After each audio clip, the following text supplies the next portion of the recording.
ಇವತ್ತು ಇವೆಲ್ಲರೂ ನೀವು ಸೇರಿದ್ದೀರಾ, ನಿಮ್ಮೆಲ್ಲರಿಗೂ ಒಳ್ಳೆಯದಾಗಲಿ. ಮೊದಲಿಗೆ ತಮ್ಮೆಲ್ಲರಿಗೆ ಕಾರ್ಮಿಕ ದಿನದ ಈ ಮೇ ಫಸ್ಟ್ ಏನಿತ್ತು ಕಾರ್ಮಿಕ ದಿನಾಚರಣೆ ಲೇಟ್ ಆಗಿದೆ, ಒಂದು ತಿಂಗಳ ನಂತರ ತಮ್ಮೆಲ್ಲರಿಗೂ ಕಾರ್ಮಿಕ ದಿನಾಚರಣೆಯ ಶುಭಾಶಯಗಳನ್ನ ಕೋರ್ತಾ ಇದ್ದೇನೆ. ಈಗ ಮುಖ್ಯವಾಗಿ ನಮ್ಮ ಇಲಾಖೆಗೆ ಸಂಬಂಧಪಟ್ಟಂತೆ ಕೆಲವೊಂದು ಕಾರ್ಯಕ್ರಮಗಳ ಬಗ್ಗೆ ತಮ್ಮಲ್ಲಿ ಮಾಹಿತಿಯನ್ನು ಹಂಚಿಕೊಳ್ಳೋದಕ್ಕೆ ಇಷ್ಟಪಡ್ತೇನೆ.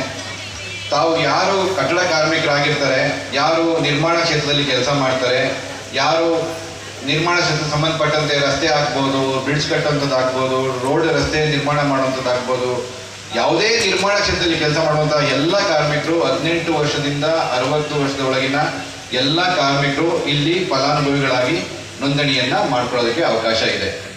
ಅವರು ಕಟ್ಟಡ ಕಾರ್ಮಿಕರಾಗಿದ್ದರೆ ವರ್ಷಕ್ಕೆ 90 ದಿನಗಳ ಕೆಲಸ ಮಾಡಿದ್ರೆ ಸಾಕು, ಅವರು ಪ್ರತಿಯೊಬ್ಬರೂ ಸಹ ಅವರು ಕಟ್ಟಡ ಕಾರ್ಮಿಕರಾಗಿ ನಮ್ಮ ಮಂಡಳಿನಲ್ಲಿ ಫಲಾನುಭವಿಗಳಾಗಿ ನೋಂದಣಿ ಆಗ್ಬೋದು.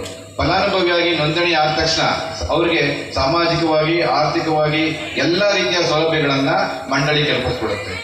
ಮುಖ್ಯವಾಗಿ ಹೇಳೋದಾದ್ರೆ ಫಸ್ಟ್ ರಿಜಿಸ್ಟ್ರೇಷನ್ ಆದ ತಕ್ಷಣ ಅವರ ಮಕ್ಕಳಿಗೆ ಎಜುಕೇಷನ್ ಬೆನಿಫಿಟ್ಸ್, ಅವರ ಇಬ್ಬರು ಮಕ್ಕಳಿಗೆ ಸಂಪೂರ್ಣವಾಗಿ ವಿದ್ಯಾಭ್ಯಾಸ LKG ಇಂದ ಹಿಡಿದು ಅವರು ಯಾವುದೇ ಗ್ರಾಜ್ಯುಯೇಷನ್ ಓದಿದ್ರು ಸಹ ಸಂಪೂರ್ಣವಾದಂತಹ ಶುಲ್ಕವನ್ನ ನಮ್ಮ ಮಂಡಳಿ ಬಳಸುತ್ತೆ. ಮಂಡಳಿನಲ್ಲಿ ತಾವು ಮೆಂಬರ್ ಆಗಿದ್ದು ಅದು DBT ಮುಖಾಂತರ ನೇರವಾಗಿ ಯಾವುದೇ ಮೂರನೇ ವ್ಯಕ್ತಿಗಳ ಅವಕಾಶ ಇಲ್ಲದೆ ನೇರವಾಗಿ ಆ ವ್ಯಕ್ತಿಗಳ ಅಕೌಂಟಿಗೆ ಹಣವನ್ನ ಹೋಗ್ತದೆ.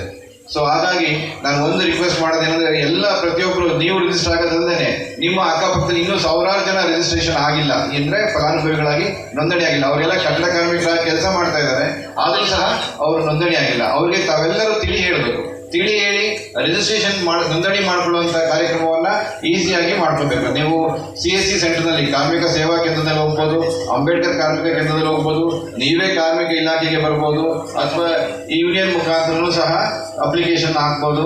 ತಮಗೆ ಅಪ್ಲಿಕೇಶನ್ ಆಗದ 15 ದಿನದೊಳಗಡೆ ನಿಮಗೆ ಅರ್ಜಿ ಅಪ್ಲಿಕೇಶನ್ ರಿಜಿಸ್ಟ್ರೇಷನ್ ಸರ್ಟಿಫಿಕೇಟು ಸಿಗ್ತದೆ.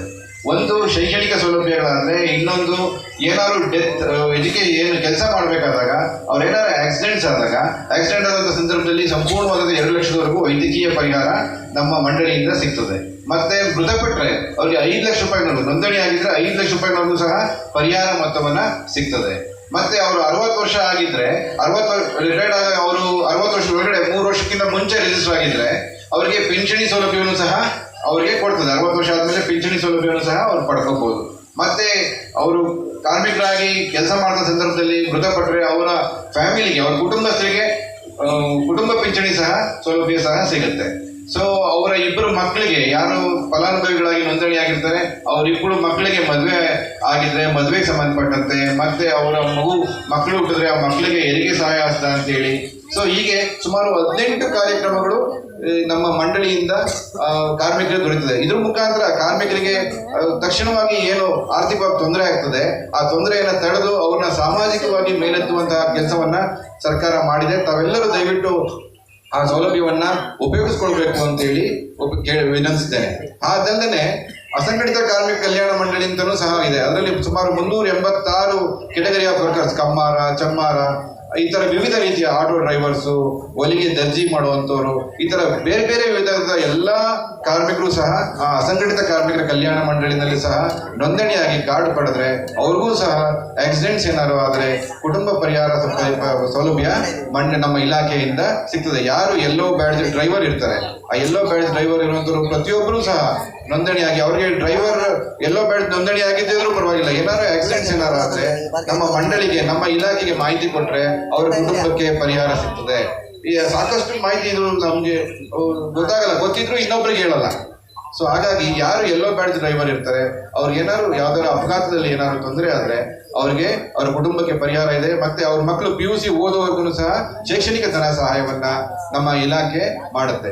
ದಯವಿಟ್ಟು ತಮ್ಮ ಎಲ್ಲ ಈ ಮಾಹಿತಿಯನ್ನ ಎಲ್ಲ ನಿಮ್ಮ ಮಿತ್ರ ಎಲ್ಲ ಕಾರ್ಮಿಕ ವೃಂದಕ್ಕೆ, ನನ್ನ ಮಿತ್ರರಿಗೆ ನೀವೆಲ್ಲ ಹೇಳಬೇಕು. ಇದ್ರ ಮುಖಾಂತರ ನಮ್ಮೆಲ್ಲ ಜನ ಆರ್ಥಿಕವಾಗಿ ಸದೃಢವಾಗಿ ಒಂದು ಉತ್ತಮವಾದಂತಹ ಸಮಾಜವನ್ನ, ನಮ್ಮ ಮಕ್ಕಳಿಗೆ ಉತ್ತಮವಾದಂತಹ ಭವಿಷ್ಯವನ್ನ ನಾವು ದೊರಕಿಸ್ಕೊಡುವಂತಹ ಜವಾಬ್ದಾರಿ ನಮ್ಮೆಲ್ಲರ ಮೇಲೆ ಇದೆ.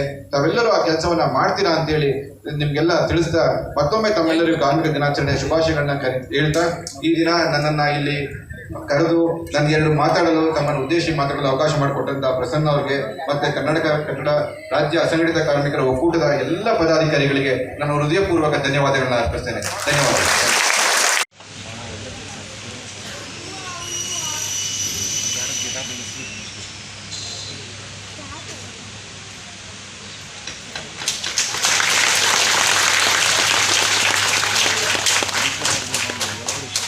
ಬಹಳ ವಿಶೇಷವಾಗಿ ಒಂದು ತೆಂಗಿನ ಗಿಡವನ್ನ ಕೊಡ್ತಾ ಇದ್ದಾರೆ.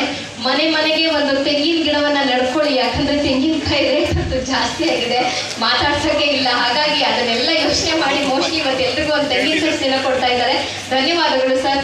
ಆದ್ರೂ ಕೂಡ ಮನೆ ಮುಂದೆ ಗಿಡಗಳು ಇರಬೇಕು, ಯಾಕಂದ್ರೆ ಪರಿಸರವನ್ನ ಬೆಳೆಸಿ ನಾಡನ್ನ ಉಳಿಸಿ ಅಂತ ಹೇಳಿ ತೋರಿಸ್ಕೊಟ್ಟವರು ನಮ್ಮ ವೃಕ್ಷ ಮಾತೆ ಸಾಲುಮರದ ತಿಮ್ಮಕ್ಕ. ಅವರನ್ನು ಕೂಡ ಕಾರ್ಯಕ್ರಮದಲ್ಲಿ ನಾವು ಸ್ಮರಿಸೋಣ ಸ್ನೇಹಿತರೆ.